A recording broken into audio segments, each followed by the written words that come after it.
and that the Mughal Emperor Aurangzeb had revenues that exceeded those of all the crowned heads of Europe put together. 10 times the revenues of Louis XIV in Versailles, whom every European is trained to think of as this incredibly opulent monarch. Aurangzeb's revenues were 10 times that. So though all that is true, it is also true that it was unevenly distributed.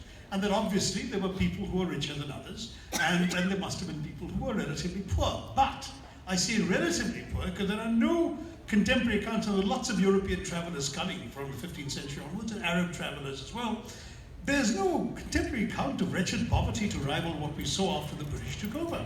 In fact, India was a relatively sophisticated society of flourishing farms, of thriving industries, urban centers that were really well populated, merchant banks, a very sophisticated financial network, the Jagat Seths and so on in northern India. You had all of these artisans, workers, and so on, a sophisticated society, not a land of primitive starving peasants that the British like to describe. And if anything, the British destruction of this actually made all of that worse. So for example, the cities of Dhaka and Murshidabad, which were capitals of textile production and were major urban centers of the 17th and 18th century world, were actually depopulated by the British. And the British, by destroying the livelihoods of workers, weavers, and so on in these cities, drove them to the countryside, where they were forcing themselves to live off the land, and the land couldn't sustain so many people, because the actual division of population and labor was far more rational before the British came and interrupted it. When it comes to taxation, yes, there are examples of 25% taxation, 33% taxation in some cases, but the British taxed at 75%, 80%, even 90%, and these are all documented by the Brits. They were extraordinary in their rapaciousness.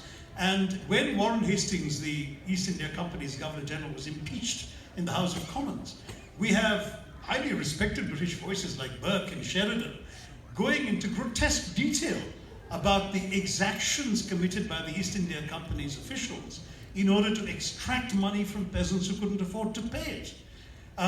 Some of the stories are so gruesome, and I've quoted one or two in my book, that the playwright Sheridan's wife famously swooned in the House of Commons hearing them. It was that bad. And the truth is that there is a lot of evidence for the next 50, 60 years, because the House of Commons held hearings going right up to the 1840s, which I have quoted, that Indian peasants were fleeing British-controlled lands for the few lands still under princely control, because life was so much better under Indian princes than it was under the British. I'm not surprised when there is pushback from British historians. I'm not at all, because it attacks the very notion of what Britain thinks of itself. But when there is also pushback from Indian historians or historical economists, I'm interested. I genuinely want to know what you think about this, because there are people like Rajat Datta from JNU who say, this certainly there was rapaciousness, but there was also investment in capital projects. You've got what's his name, Irfan Habib, who says it was bad, but there were also very many very good things. That when the Marathas taxed at 25 or 33%, they took the money and they wore nice clothes. When the British taxed at that much, they made railways. I hate bringing up the railways. I know you hate bringing up the railways, but they made universities. They all for their own selfish ends, but these things are left behind. Which, if India had been left to its own devices, it showed no appetite for leaving such things behind. What do you say to that? Taj Mahal wasn't left behind.